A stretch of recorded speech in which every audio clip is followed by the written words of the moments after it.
America's beverage companies are investing in America. We're American companies, making American products with American workers in America's hometowns. We're local bottlers and manufacturers, operating in all 50 states, employing more than 275,000 Americans in good-paying jobs, delivering for the nation, because we believe in the promise of America and the people who make it great. Learn more at wedeliverforamerica.org. Paid for by the American Beverage Association. Meta AI is the personal AI that's tailored to you, now with its very own app. It's built to get to know you, offering helpful answers and inspiration. Looking for something to add to your bucket list? Meta AI goes beyond traveling the world. It remembers you're a basketball fanatic and suggests you attend one of the playoff games. Just start typing or speaking to get the answers you need, wherever and whenever, because Meta AI is your personal AI. Download the Meta AI app, now available on the Apple App Store and Google Play.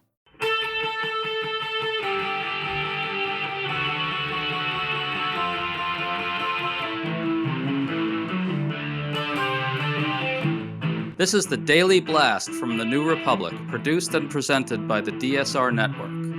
I'm your host, Greg Sargent.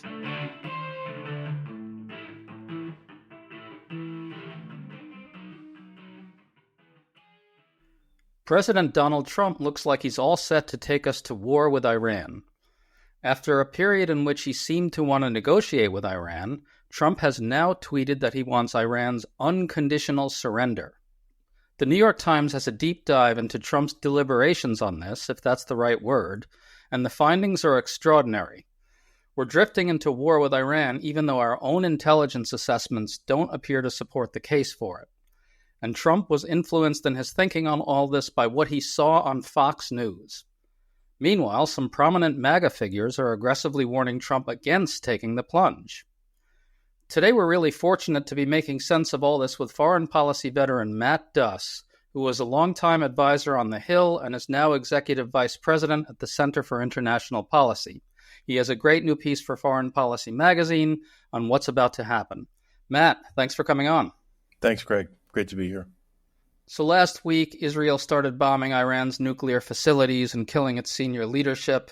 Trump seemed to want to try to negotiate with Iran, but all indications are that he and his senior team basically gave up on being able to stop Israel. Now he's just tweeted that he wants Iran's unconditional surrender and tweeted that we know where exactly Iran's leader's hiding. He's an easy target, but we are not going to kill him now. Matt, Trump is talking about Israel and the United States as we. What happened over the last few weeks? What's the current situation?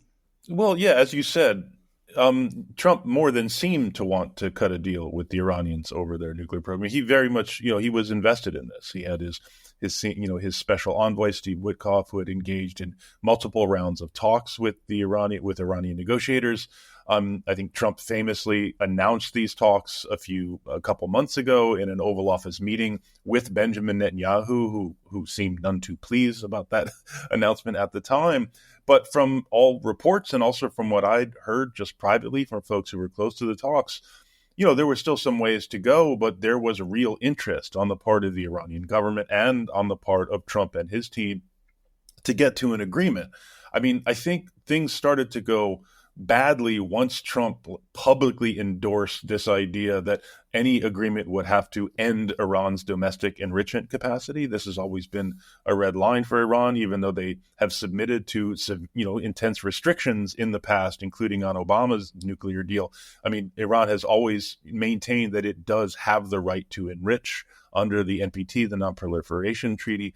And I think that is what kind of stalled these talks and finally, ultimately kind of wore Donald Trump's patience out. Because in that New York Times piece you mentioned, Netanyahu is someone who has long thought that military action is the only way to deal with Iran's nuclear program. And, Americans started to realize that Netanyahu is going to do something with us or without us. And Trump initially, the response from Marco Rubio once the attacks started, in Thursday evening D.C. time, really put distance between the U.S. and the attacks. But by morning, Trump had kind of watched what was going on and was kind of impressed by it, and so decided to support it. So I want to talk about this New York Times TikTok. It's kind of amazing. Takes us up to the present moment. Couple key nuggets here. One is that Trump believed that Israeli Prime Minister Netanyahu was trying to draw him into a Mideast war. He seemed wary of that, but then he soured on the Iranians during the negotiations, as you said. He seemed to have decided, according to the Times, that the Iranians were playing him, and now he's more favorable to joining with Israel and going to war. It seems as if Trump's only way of understanding this is looking at how it makes him appear. Is he getting played by the Iranians? Does he look strong enough? Are there any actual deliberations on Trump's part here that you can discern? I mean, not really. I mean, as the cliche is, and I think it's a cliche because it's kind of true, is that Donald Trump believes the last person he spoke to, and for whatever reason, Benjamin Netanyahu and others close to Netanyahu and people inside Trump's administration who side with Netanyahu, or at least with Netanyahu's argument, have, told him that you are being humiliated by these Iranians. They are not negotiating with you in good faith. And they're making you look like a sucker. And, and that kind of, as you said, that seems to have soured Trump on the negotiations. But again, from what I've heard, those negotiations were progressing. They were not easy. But it seems to me that there was commitment on both sides that could have gotten to a deal. To stay up to date on all the news that you need to know, there's no better place than right here on the DSR Network. And there's no better way to enjoy the DSR Network than by becoming a member. Members enjoy an ad-free listening experience, access to our Discord community, exclusive content, and more.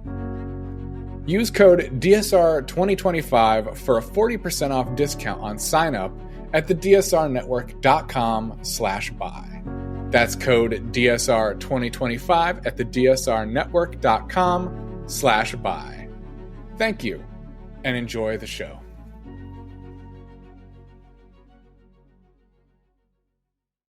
Right. It really does seem like he's really easily manipulated by some really nefarious people. Someone's whispering in his ear that you're looking like a chump, and all of a sudden he's like, forget it, let's go. Yeah. I mean, I think that's true. But also, while he's ignorant and emotionally unstable and a huge liar and a narcissist, all of those things are true. But that does not absolve Trump, of course, from this decision. He's easily manipulable.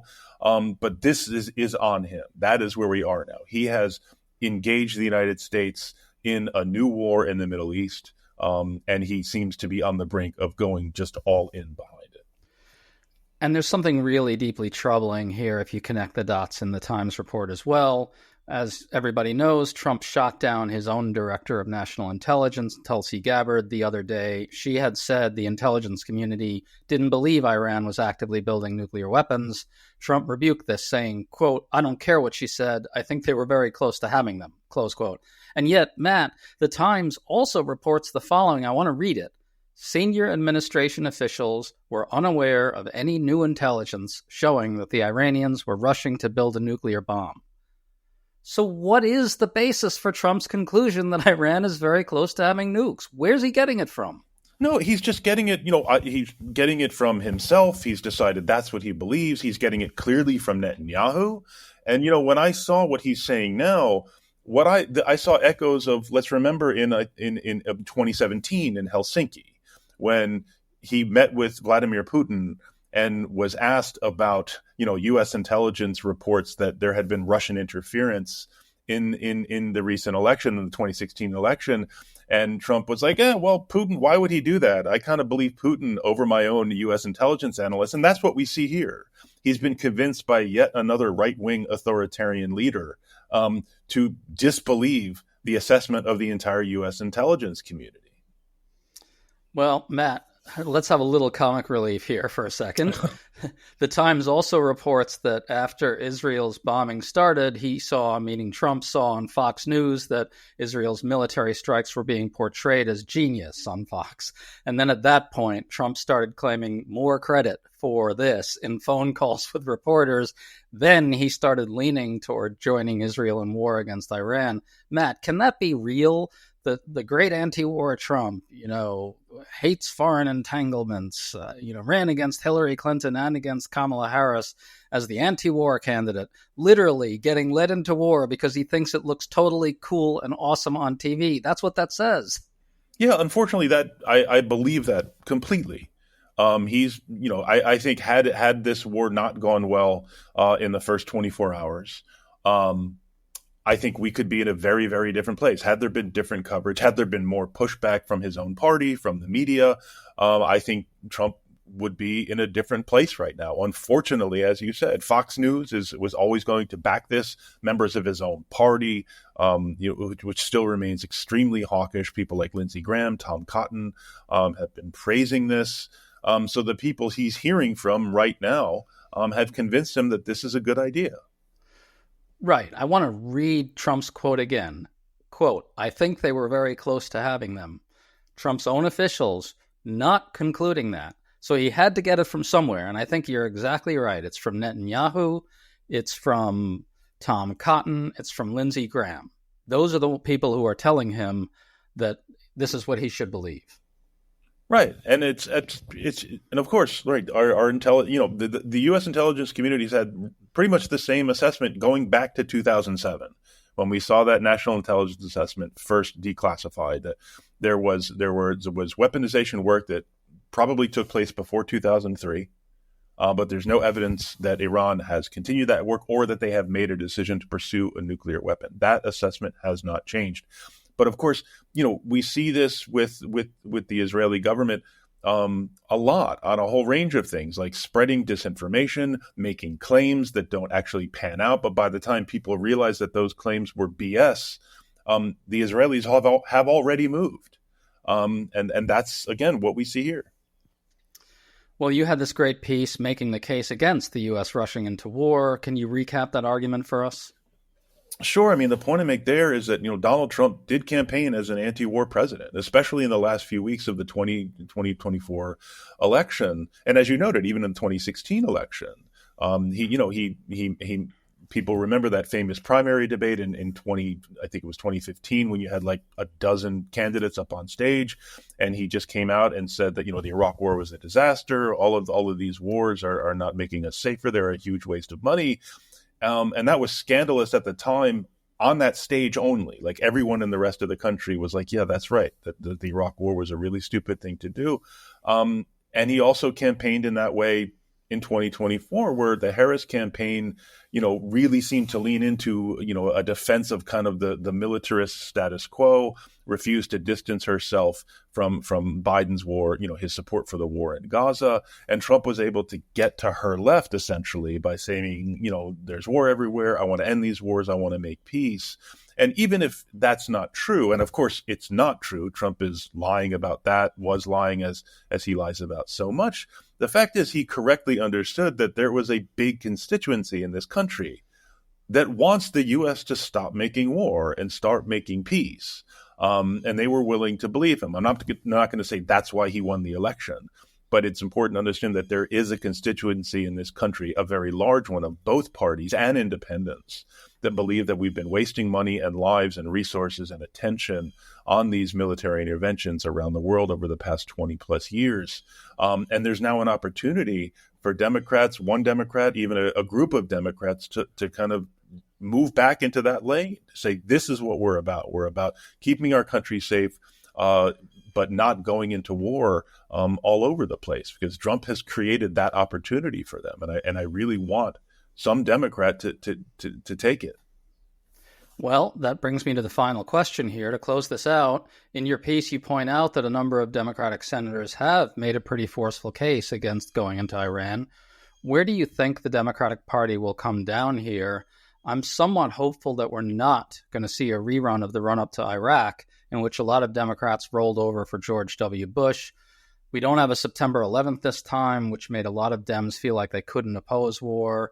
Bush was more popular than Trump is now, and Trump is just so profoundly and obviously unfit that I think the calculus will be different. Am I being too optimistic here? Where do you expect Democrats to land? No, I think the calculus will be different in terms of the number of Democrats who would support it. And as I note in my piece, There are people like Chris Murphy, who's long been a great voice on foreign policy. But one person I was really pleasantly surprised about was Senator Jack Reed, who's the ranking member of the Senate Armed Services Committee. He gave, I think, one of the best and clearest responses to this attack on Friday morning. He called it reckless. He called it aggression. And that is absolutely correct. This is not self-defense by any definition. This is not a preemptive attack by Israel, because there was no evidence whatsoever that Iran was preparing an imminent attack against them. So I think hearing from someone like Reid, who is seen as, a leading national security voice in the caucus, in the Senate, that does give cover for other Democrats to take similar positions, even if they're not going to go as far and speak as boldly as Reid did, although I hope they would. Yesterday, Senator Tim Kaine announced that he would introduce a war powers resolution, which is a way for Congress to constrain the president from going into war without authorization. So that will come to a vote in the next few weeks. But even though I don't think we'll see a rerun of Iraq, in the next few weeks, Trump could do a lot of damage. If he was to decide to join with the Israeli attack, to send B-2 bombers dropping 30,000-pound bombs on the installation at Fordo, this could cause, we could just, regardless of what Congress does, Trump could create a new reality that could be pretty catastrophic, and then we'd be all be faced with what to do there. So how do you see this unfolding? How deeply is Trump going to draw us into this? Yeah, unfortunately, I think Trump seems to think that he could get involved and end this, satisfactorily fairly quickly. And I think that's an illusion. I mean, if the goal here is to just, diminish or come close to destroying Iran's nuclear program, first of all, I don't think that's something he could do in just a few days or even a few weeks of bombing. That would take a long time. But then you actually need boots on the ground, either in the form of U.S. troops or other troops accompanying inspectors to determine that you have done enough damage to the nuclear program. But another scenario is that the regime starts to crumble. There are factions within the regime that take up arms against each other. There are a number of scenarios here that end up with U.S. troops in Iran, whether or not Trump thinks that's a possibility. So again, the next few weeks, what Trump decides to do, these are going to have enormous consequences that will probably outlast his presidency. Matt Duss, it was so good to talk to you. That was really illuminating stuff, and folks should pay attention to what Matt has to say on this going forward, because it's going to get really effing hairy. Matt, thanks for coming on with us, man. All right. Thanks, Greg.